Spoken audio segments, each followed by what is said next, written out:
Imagine the thing you love most being the catalyst for your life crashing down around you. Well, that's exactly what happened to Jamie Harrison. But nothing could keep him from finding his way back.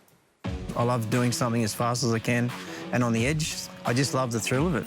Jamie Harrison has always been one for adventure. Jamie's always been a thrill seeker.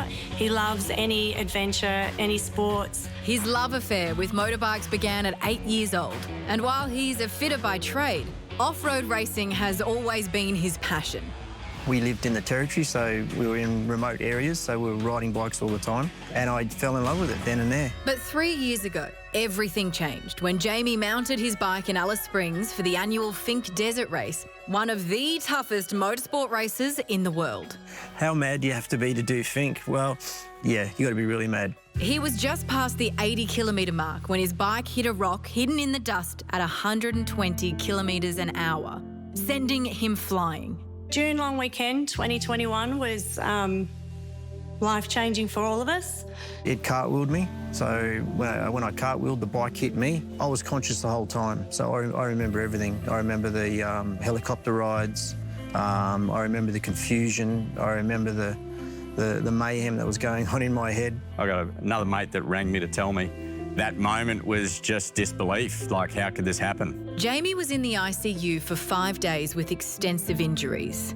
Among them, a spinal cord injury that left him paralysed from the waist down. When did I realise I was a paraplegic? Was straight away.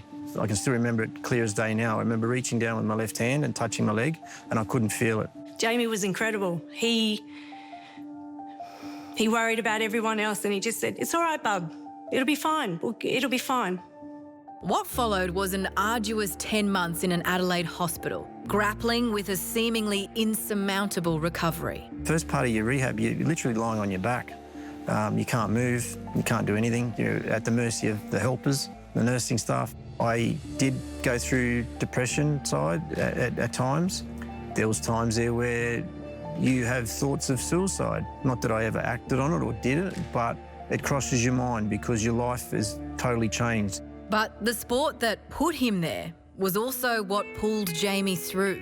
Turning his mind to his comeback, he worked to design a buggy that would let him compete again. I've had to adapt it so that I can use my hands to drive it. So to accelerate is me using my hands with this throttle ring, we call it, and the other part of it is obviously a brake, so I can use this push bar, that's my brake. And 3 years on, Jamie decided to return to the race that stole his ability to walk, training tirelessly in his new ride. First of all, I thought, yeah, that's Jamie. Wouldn't have expected anything less, to be honest with you. It's frightening. It's terrifying. It's terrifying to think what could happen. I'm particularly nervous about going back to the crash site. Going back is a tick box thing. It's the final step of completion for me to go back and compete. Welcome to the 48th running of the Tats Finke Desert Race. It all starts here. Jamie Harrison, he is a true competitor and he's back here to take on the Finkes. The task? Huge.